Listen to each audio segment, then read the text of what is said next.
जो हम लोग खाते हैं वो बेसिकली कमोडिटी है। तो हम लोग उस कमोडिटी में जैसे आप ऐसे समझिए कि जो चावल है, चावल आप नॉर्मल चावल भी खाते हैं और आप जो चावल है जैसे लाल किला या इंडिया गेट या दावत ब्रांडेड चावल भी खाते हैं। है चावल, लेकिन उसमें क्या होता है कि उसमें वैल्यू ऐड कर दिया, प्रोसेस कर दिया, उसमें कहीं आपको कंकड़ नहीं मिलेगा, सारा दाना एक यूनिफॉर्म मिलेगा। तो यही वैल्यू एडिशन है।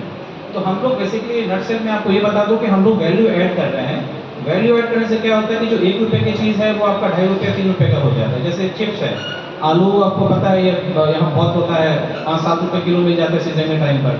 उसी का चिप्स बनता है तो आप देखते हैं 5-10 रुपये का पाउच होता है। केजी में देखेंगे तो 250 से 300 रुपये केजी चला जाता है। पर बहुत कुछ उसमें इन्वॉल्व होता है, प्रोसेस इन्वॉल्व होता है, बहुत सारा मार्जिन इन्वॉल्व होता है, पैकेजिंग होता है। तो ये सारा ये वैल्यू ऐड है। तो हम लोग जो बिहार क्या होता है कि बिहार बेसिकली बहुत सारी चीज़ों में नंबर 1 है। जैसे मखाना में इंडिया में नंबर 1 है, लीची में नंबर 1 है, हनी में नंबर 1 है, मशरूम में भी नंबर 1 हो गया है, दूध में वर्ल्ड में नंबर 1 है, बट बिहार में हम नंबर इंडिया में नंबर 9 है बिहार। और इसी तरह से बहुत सारा प्रोडक्ट है जो हम लोग मक्का में हम लोग नंबर 2 हैं यहाँ पे। बट हम लोग क्या होता है कि उसको वैल्यू ऐड नहीं कर रहे हैं, हम लोग एज ए प्रोडक्ट जो कम्युनिटी बना के दूसरे स्टेट में हम लोग भेज रहे हैं उसको। तो अब वैल्यू ऐड पे जैसे मेरा एक्सपर्टीज है वैल्यू एडिशन और मार्केटिंग, तो अब वैल्यू ऐड कीजिए। मखाना में हम लोग क्या कर रहे हैं कि फूल मखाना तो है ही है, उसको भी हम लोग सॉर्टिंग ग्रेडिंग करके एक साइज बेच रहे हैं हम लोग। जो मेरा प्रोडक्ट आप देखेंगे ना वो एक तरह का यूनिफॉर्म साइज आता है। अगर आप सूता जानते हो तो एक यूनिफॉर्म सूता आ जाता है, इसी सूता में उस ब्रांड में वही मिलेगा आपको। आज भी, आज से 5 साल पहले भी, अगले 20 साल बाद भी वो चेंज नहीं होगा। तो जो स्टैंडर्डाइजेशन है ना वो स्टैंडर्ड है। आप लोग अगर मैकडोनल्ड में कहीं पे KFC या कहीं पे खाते होंगे तो आप कहीं भी इंडिया में जाइए, वर्ल्ड में आपको एक ही टेस्ट मिलेगा। दैट इज ए स्टैंडर्ड, वो रीजनाइज नहीं है आपको, क्योंकि लोग पता है कि यहाँ पे वो चीज़ को टेस्ट मिल जाए। ठीक है, थोड़ा बहुत जैसे इंडिया में आएंगे तो आपको पनीर वनीर भी मिल जाता है, बाहर में नहीं मिलता, वो भी अभी शुरू हुआ है क्योंकि मार्केट बहुत बड़ा है इसीलिए हुआ है। तो क्या होता है कि आप वैल्यू ऐड कीजिए पर उसका स्टैंडर्ड रखिए, जो भी आप प्रोड्यूस कर रहे हैं कीजिए। तो मखाना पे वापस आते हैं। तो मखाना में हम लोग फूल मखाना कर रहे हैं, हम लोग रोस्टेड फ्लेवर्ड मखाना कर रहे हैं। उसमें बहुत सारा टेस्ट है, जैसे आजकल कुरकुरे चिप्स में हम लोग खाते हैं वो सारा कुछ है। फिर उसके बाद हम लोग आते हैं जो रेडी टू ईट और रेडी टू कुक फूड है। जैसे मखाना खीर मिक्स है, वो इंस्टेंट रेडी मखाना खीर मिक्स है। आप हमारे वेबसाइट पर जाएंगे mithlanaturals.com, आपको काफ़ी कुछ दिख जाएगा उसमें। उसके बाद जो प्रोडक्ट आता है वो हम लोग अभी रिसेंटली डेवलप किया है। जैसे बॉर्नवीटा होता है ना, मखाना बॉर्नवीटा है हमारे पास, मतलब सेम टेस्ट चॉकलेट मखाने के साथ। आने वाले टाइम में आप जो कॉर्नफ्लेक्स होता है वो मखाना कॉर्नफ्लेक्स देखेंगे हमारे ब्रांड में। आने वाले टाइम में आप जो बेबी का जो फूड होता है सैलेड, वो मखाना सैलेड देखेंगे हमारे ब्रांड में। तो हम लोग इन सब पे वैल्यू ऐड कर रहे हैं क्योंकि इसमें क्या होता है कि स्केलेबिलिटी बहुत ज़्यादा है। क्योंकि आपको पता है कि जो बच्चों का फूड है, जो इन्फेंट का जो प्रोडक्ट होता है सेरेलैक वगैरह, उसका बहुत बड़ा मार्केट है। उस सेगमेंट में जो जो इन्फेंट का जो है फूड, उसके लोग जो पेरेंट्स होते हैं यूजुअली वो कॉस्ट नहीं देखते, तो इसीलिए वो देखेंगे वो जनरली महंगा भी होता है बहुत।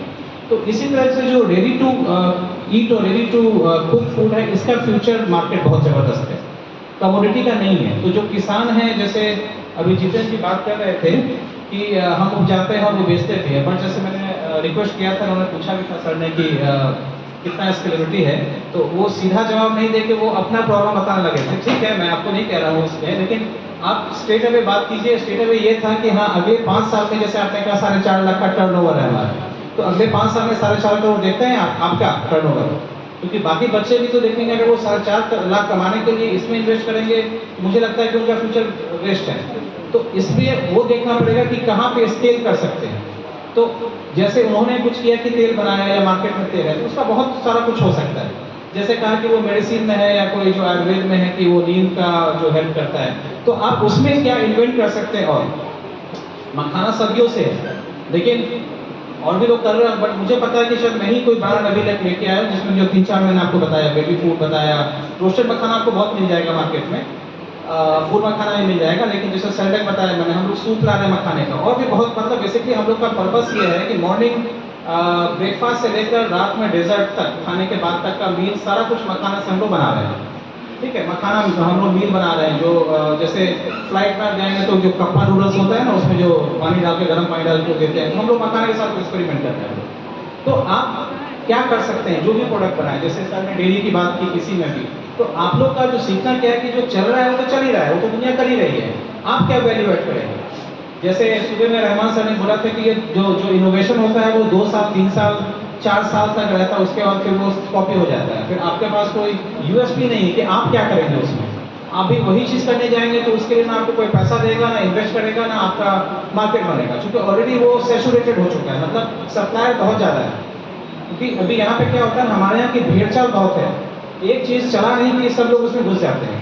मखाने का एग्जांपल दूंगा, जो पिछले 2 साल में मखाने में कम से कम मेरे नॉलेज में 1000 लोग घुसे हैं, उसमें से 900 लोग जो है नुकसान खा के वापस निकल गए, बट फिर भी लोग आ रहे हैं। जब तक वो नुकसान नहीं करेंगे तब तक नहीं जाएंगे, बट सब नुकसान नहीं करते हैं। 1% 2% लोग इनोवेट करते हैं, कुछ नई चीज़ें लाते हैं, नई पैकिंग लाएंगे, नया मार्केट लाएंगे, नया प्रोडक्ट लाएंगे, नया तरीका से खेती करके उसका कॉस्ट कम करेंगे। ये जो जितना भी स्टार्टअप हम जो बात कर रहे हैं ना, वो इस 2 लोगों को फायदे के लिए है, किसान के लिए और कस्टमर के लिए। कस्टमर जब उसको जब फायदा दिखेगा तभी वो आपसे लेगा। एप्रिशिएशन बहुत होगा ना भाई, बहुत अच्छा प्रोडक्ट है, लेकिन मार्केट में वो स्केलेबल नहीं है।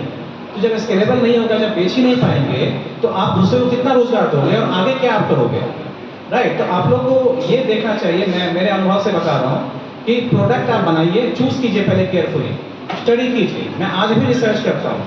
रिसर्च करने का मतलब होता है कि आप उसमें कहाँ देखते हैं प्रोडक्ट को, उसमें क्या वैल्यू ऐड कर सकते हैं, कस्टमर का एक्सेप्टेंस क्या है, कस्टमर कितना चीज़ों को एक्सेप्ट करता है, उसके बाद उसमें वैल्यू ऐड कीजिए। आपको लगता है, जैसे मैंने आपको छोटा सा एग्जाम्पल दिया, आलू और चिप्स बताया, कुरकुरे हो सकता है, मखाने के साथ हम लोग जो है वो ब्रेकफास्ट सीरियल बना रहे हैं, कॉर्नफ्लेक्स की तरह बना रहे हैं, बहुत कुछ बन सकता है।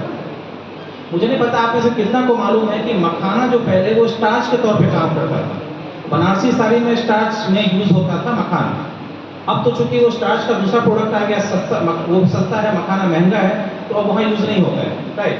मखाने की बात करें तो पिछले 6 साल में मखाने का जो पैदावार है वो 3 गुना बढ़ा है, ठीक है, और उसकी कीमत भी 3 गुना बढ़ी है। जो पहले 170-180 रुपये केजी मिलता था आज से 6 साल पहले, वो लगभग 500-550 मिल रहा है। तो ये होता है बिजनेस स्केलेबल ग्रोथ, जिसको हम बोल सकते हैं कि मार्केट भी बढ़ा, प्रोडक्शन भी बढ़ा, प्राइस भी बढ़ा, फिर भी मार्केट जो है वो अभी जो है वो आगे की तरफ बढ़ रहा है।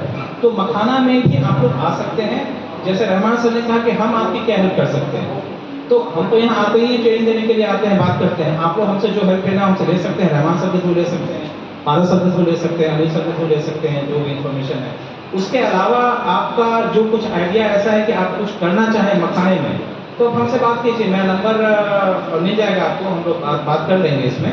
आप उससे बात कीजिए और देखिए क्या आप कर सकते हैं, क्योंकि अगर आइडिया में दम होगा तो ही हम लोग डिस्कस करेंगे, अगर नहीं होगा, बेसिक होगा, मैं आपको डिस्करेज नहीं करूंगा, लेकिन मैं आपको बोलूँगा आप ड्राइंग बोर्ड पर दोबारा जाइए, काम कीजिए।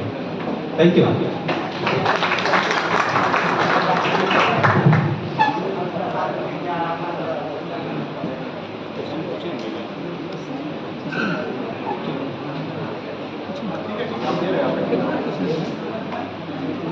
तो हम लोग एक किसान को सुने और एक एंटरप्रेन्योर को सुने। तो मनीष जी में भी मैनेज के थ्रू ऑलरेडी इंक्यूबेटेड है और जो एसआई की स्टेज में इंक्यूबेटेड है। तो हम अब किसी का 3 क्वेश्चन लेंगे और किसी का कुछ सजेशन है तो सजेशन हम पूछेंगे। तो हमारे साथ ऑलरेडी एक मेरा इंक्यूबेटी है जिनका हम कल सुनेंगे, जयप्रकाश जी का। उनका कुछ प्रश्न था तो हम चाहेंगे आप पूछ सकें। एक्चुअली मेरा प्रश्न नहीं था, मैं जितेंद्र जी से बहुत इन्फ्लुएंस हूँ, बिकॉज एक फार्मर्स है, ऑल मैं मेडिसिनल और मेडिकल रहा हूँ। जैसा कि मेरे फ्रेंड मनीष जी